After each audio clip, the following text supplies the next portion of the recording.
are there some businesses where Google ads don't make as much sense because they're, the cost per click, for lack of a better way to put it, correct me if any of my language is wrong here, just isn't going to get them to what they have because their product is too low of a cost? 100%. Yeah, and cost per click is exactly the right terminology. Yeah, if you're selling very low margin products, let's say you're selling umbrellas and you're selling them for $5, you make a buck off of that.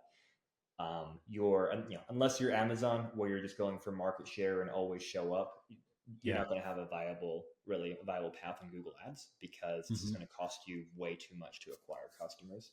Okay. And so we see this a lot in the e-commerce space, where when we're talking to our commerce clients, we look at a lot of things like, okay, what's your average order value and what's your customer lifetime? Because your customer lifetime value, I should say, because sometimes maybe you have a relatively low or average order value, but if you have Yeah. people coming back time and time again, then it might be cost effective to spend more to acquire that customer than even the value of their first purchase. But if they're going to make 10 more purchases over the next 2 years, Right. then you could end up making a lot of money from them. And Okay. so you got to look at those things. There's some areas where there's also just not enough people searching for things, really. Hmm. Um, Good example would be, well, there's lots of examples. Let's say a fashion brand. You come out with a really cool clothing collection. You've got some fantastic hoodies, some fantastic tees, but with Google Ads, really, if you go after people searching for hoodies or for tees, it's too crowded a marketplace, it's too expensive. You're not going to be able Yeah. to stand out. Whereas maybe something like Meta ads, or maybe even YouTube, where you can show off your products Right. and tap into that visual side of things, Okay. you might have opportunity there. Yeah. Interesting. Okay. So then I'm curious, actually, and I say this because this is a space that I play in, for vacation rentals. My thought on this for a while here has been, all right, well, you've got the Airbnbs, the VRBOs, and the local property management companies that are likely outbidding most. So if you only got a small, a single property or something like that, and your chances are a lot lower, they're going to get it, probably not as worthwhile. But would you say that's solid or poor thinking? No, I would say that's solid logic. Yeah, the way I would look at that is it's unlikely. So I mean, you'll probably be able to get traffic, Yeah. very likely. But when you look at what your conversion rate's probably going to be on the traffic Hmm. coming in versus what it's going to cost when you're competing, like you said, with the Airbnbs, the VRBOs, the local property management companies, it's Yeah. not likely that you're going to end up being able to have a profitable, cost per booking, Okay. um, unless you can kind of add some scale to it potentially, where it's like, hey, I've got multiple houses, multiple Yeah. locations, and Yeah. I'm getting people who might come back year in year out, that kind of thing, maybe, Sure. but it's tricky. Okay. And that fits into what you were saying before about, how you're fitting them into that long-term customer value to it. Yeah. So you had something out there where you had mentioned, hopefully I don't get this wrong, about the importance of aligning ad strategy with unique business goals. And if I've got that correct, I'm curious to just kind of hear more about that, what that means. Yeah, absolutely. So the goals, really, a conversation we often have with our clients is, what do you define as success? Hmm. Because sometimes what they're defining as success can be very different than what we initially think of as success.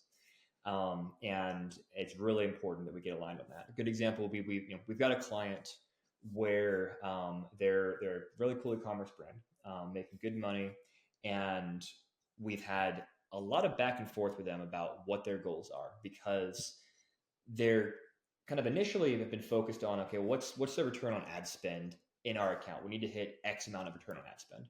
And so it sounds like, okay, that's a good goal. They know their margins, etc. We hit X return on ad spend, they're making money, awesome.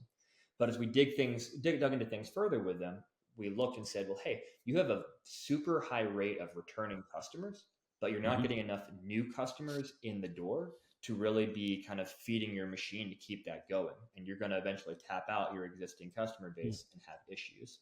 And so we've been working on kind of shifting what our goal is with them from initial return on ad spend to cost per new customer acquisition. Again, looking at that lifetime value. And because by looking at the lifetime value, we're able to say, like, hey, a new customer, you should make like $250 in profit over the lifetime from this customer. But if their initial order is only, $70 of value, and you're saying we need Yeah. a 3x ROAS, we could only afford to spend, what, $30, $35 to get that new customer. Whereas if we look bigger picture, and by doing that, we're really limited in how many new customers we can get. But if we Yeah. look bigger picture and say you're making $250 of lifetime this customer, well, we could spend, $50 to acquire a new customer. You're still going to be very, very profitable.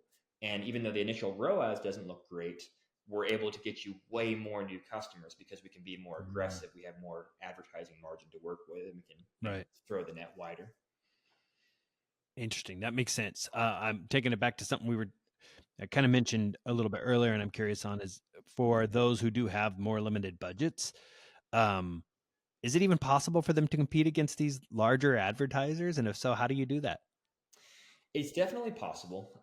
It requires creativity. It requires finding kind of those gaps in what makes you really competitive compared to the big guys, and what are reasons why someone might choose you over the big guys. Okay. So, for example, let's say you are an email marketing software company.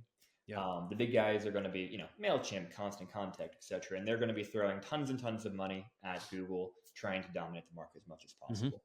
And so, probably if you try and go after keywords like best email marketing company, that's going to be incredibly expensive because the big guys are just bidding whatever it takes to show up. Whereas if you identify some kind of niches, let's say, for example, maybe there's an error code that people get when they're working with Constant Contact or Yeah. MailChimp, and that really frustrates people, and Uh-huh. you have a solution for that. And so when they search that error code, Nice. Yeah. you can have a very customized ad saying, tired of, 405 error code, we Yeah. have the solution. Get them to your landing page, pitch them why you're better than fill in the blank company. And so being Okay. really creative like that, you can find those kind of edge cases where Yeah. they might be completely ignored by the big companies because they're Hmm. just so big, they don't really care about this little 1% over here. Whereas Right. that 1% to you could be, millions of dollars over time. And so you just got That's to be clever. creative and find those gaps. Yeah. That's clever.